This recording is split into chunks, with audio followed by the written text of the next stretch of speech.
제가 시대정신 얘기하면서 배라고 하는 것이 뭐였었냐면요. 철로 만들었는데 어마어마한 에너지를 생산할 수 있어가지고 그 대양을 건너는 인간의 과학기술의 결정체였습니다. 기계였었습니다. 기계는 그 배가 건너가기 위한 것 이외에 어떠한 장식도 있어서는 안 됩니다. 그런데 그 영화에 두 개의 장면이 나옵니다. 첫 번째는 순서가 아마 이게 먼저일 것 같은데 제가 잠깐 기억을 되살려보면 디카프리오가 이게 지금 가난한 지금 말도 안 되는 깝깝한데 어떻게 뭐 도둑질처럼 배를 탄 데다가 어떻게 그냥 이 턱시도까지 입고 들어가서 소위 멋진 그 무도회에 가서 합니다. 그래서 뭐 약혼자가 막 짱이 건들고 막 이러면서 서로 그런 얘기 하잖아요. 그러다가 다시 이제 소위 여기는 이 여자의 공간이었고요. 소위 디카프리오의 공간, 여기는 3등 선실인데 내려와서 하는데 화면 분위기를 보면 이쪽이 훨씬 밝아 보입니다. 그냥 한번 여쭤볼까요? 둘 중에 어떤 게 더 좋으세요? 어디에 가서 춤을 추고 싶으세요? 마음대로 생각을 하세요. 저는 왼쪽입니다. 저는 폼 잡는 걸 좋아합니다. 제 인생 가오예요. 그런데 이 그림의 의미는 몇 가지가 있습니다. 하나는 이 그림을 여러 가지 방식으로 한번 해석을 해볼게요. 우선 이렇게 아까 제가 봤는데 배라고 하는 것이 어떠한 논리로 만들어졌는데 그 배를 타고 한 사람들의 안의 공간에는 여전히 예전의 부자의 귀족의 저택처럼 이런 의리벌쩍한 장식된 계단과 장식된 향들이 설쳐 있습니다. 그럼 말하자면 원래 이 배를 만들었던 취지와 목적과 다르게 다른 디자인을 안에 포함시켜 놓은 거예요. 말하자면 두 개 서로 모순되어 있는 거죠. 오른쪽의 그림이 이 집을 설명하는 그림입니다. 아무 장식 없이 오직 여기를 받치는 얇은 기둥과 어떤 장치 흰색 페인트로 마감된 것. 자, 그러면 왜 인간은 이 사람들이 좀 이렇게 놀아야 되는 거예요? 근데 왜 이걸 놓을까? 자, 제가 지난 시간에 우리가 1950년, 20년대 근대 건축이 그 모양이 우리가 400년 이후에 현재의 근대 문명을 이루어가는데 적합하게 대응을 할까? 심지어 우리가 지금도 마찬가지예요. 지금 여러분 이 시대가 저희에게 계속해서 물어보고 저희에게 도전을 요구합니다. 거기에 내가 적합하게 대답을 하느냐, 적합하게 응전하느냐가 계속 인생의 문제인데 적합하게 한 것이 이 방식인데 왜 이런 걸 좋아할까? 이게 이제 인간의 속성에 관한 문제예요. 지금 지난 시간에 보여드렸던 소위 배를 따라서 만들었던 사부아 주택이라고 하는 집입니다. 이 집을 보고 열광했고 이 집은 현재 문화재입니다. 이것은 독일의 데스호 바우하우스라는 건물이고요. 제가 오늘 수업 시간에 그런 얘기했는데 현재 지어진 대부분의 건물은 이 건물의 아들과 손자들입니다. 그럼 이 건물은 어떤 모양이냐면요. 아까 앞에 타이타닉 사진처럼 오른쪽에 있는 아무런 장식 없이 오직 그 방이 사람 몇 명이 자는 공간이라고 했단 말이에요.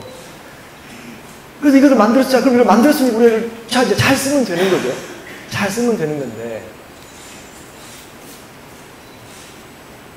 여기는 밀라노에서 기차로 한 3-40분 가면 꼬모라고 하는 정말로 멋진 호숫가의 도시가 있습니다. 부자들의 별장도 있고요. 너무너무 좋았고 한가로웠습니다. 그 건물에 지어진 테란이라는 설계한 그냥 그대로 번역하면 인민의 집, 시민회관 정도 될까요? 자, 이 집의 모양은 아까 말씀드린 것처럼 아까 근대라고 하는 것에 영향을 그 근대의 미학의 통해서 충분히 된 거죠. 근데 이 사진을 이렇게 보게 되면 이 집이 어떻게 보이세요? 뭔가 심각한 언밸런스? 자, 네가 아무리 새로 신기술이고 뭐고 해도 이건 좀 아니지 않냐라는 느낌이 드는 사진이 그려진 거예요. 자, 그럼 여기는 유럽은 여느 도시가 그렇듯 오래된 긴 시간을 지켰는데 새로운 걸 집어넣는데 이 새로운 것이 뭔가 지금 잘 아기가 안 맞고 이제 뜨는 거죠. 저희 예를 들자면 저희 건축을 공부하는 사람들한테 이 집이 되게 중요한 집이고 멋진 집입니다. 근데 그런데 그렇지 세상에 건축하는 사람이 몇 명입니까? 보통 사람들 대부분인데 근데 와서 보고는 이거 뭐야? 라고 할 만한 건물이 되는 거죠. 이렇게 집을 짓는 방식으로 광주가 덮여 있습니다. 자, 그러면 이제 이게 지금 맞아 광주는 기업과 이런 거 아니라 근대라고 하는 정신에 충실한 도시가 되는 거죠. 1951년에 지어진 아파트입니다. 미국에 있는 거고요. 그 해에 미국에서 건축가 상을 받았던 집입니다. 이 그림 아파트 평면 이 모양은 익숙하시죠?